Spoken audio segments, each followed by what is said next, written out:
ఫిబ్రవరి 17 మనకు ఎంత ముఖ్యమో నవంబర్ 29 కూడా చరిత్ర పుటల్లో అంతే ముఖ్యమైన దినం. ఆనాడు కేసీఆర్ గారు ఇంకా లాభం లేదు, కేసీఆర్ చచ్చుడో తెలంగాణ వచ్చుడో, అయితే తెలంగాణ జైత్రయాత్ర లేదంటే నా శవయాత్ర అని చెప్పి ఆమరణ నిరాహార దీక్ష కూర్చున్నటువంటి నాయకుడు మనం చూసాం. గాంధీజీ గారి సత్యాగ్రహం చూసాం, పొట్టి శ్రీరాములు గారి ఆమరణ దీక్ష చూసాం. మరి నాడు కేసీఆర్ గారు కూడా ఆమరణ నిరాహార దీక్ష కూర్చొని ఢిల్లీ పీఠాన్ని కదిలించి డిసెంబర్ 9, 2009 ప్రకటన వచ్చిందంటే అది కేసీఆర్ గారి దీక్ష ఫలితం అని కూడా మనం గుర్తు చేసుకోవాల్సిన అవసరం ఉంది. నిజంగా ఆయన ఆ రోజు దీక్ష పూనుకోకపోతే ఇవాళ తెలంగాణ ప్రకటన వచ్చేదా? ఎవడెవడో ఏదో మాట్లాడుతున్నాడు. ఆ రోజు చిదంబరం గారు నాకు బాగా గుర్తు, కేటీఆర్ గారు, మా మధుసూనాచారి గారు, జయశంకర్ గారు అందరం కూడా అక్కడే ఉండేవాళ్ళం.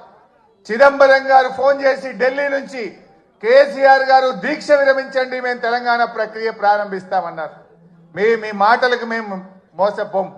మీరు స్పష్టంగా ఢిల్లీ నుంచి తెలంగాణ రాష్ట్ర ఏర్పాటు ప్రక్రియ ప్రారంభిస్తున్నామని స్పష్టమైన ప్రకటన కేంద్ర ప్రభుత్వం నుంచి చెప్తే తప్ప నా దీక్ష విరమించను అని చెప్పి కేసీఆర్ గారు చెప్పింది.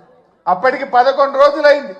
మనిషి ఆ మంచం మీద నుంచి ఒక్కొక్కసారి వణుకుతో దాదాపు ½ ఫీట్ ఎగురుతా ఉండే బాడీ, తన కంట్రోల్లో తాను లేదు.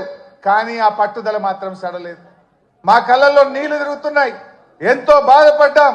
కానీ ఆయన మాత్రం కేంద్ర ప్రభుత్వం తరఫున రాష్ట్ర ఏర్పాటు ప్రక్రియ ప్రారంభమైందంటేనే దీక్ష విరమిస్తా అన్నాడు. ఆ రోజు మీరే రాసి పంపండి అంటే జయశంకర్ సారు తన స్వహస్తాలతో తెలంగాణ రాష్ట్ర ఏర్పాటు ప్రక్రియ రాసి ఢిల్లీకి పంపిండు. గదే చిదంబరం గారు ఢిల్లీ నుంచి అనౌన్స్ చేసింది. అది ఆ రకంగా తెలంగాణ తెచ్చుకున్నాం.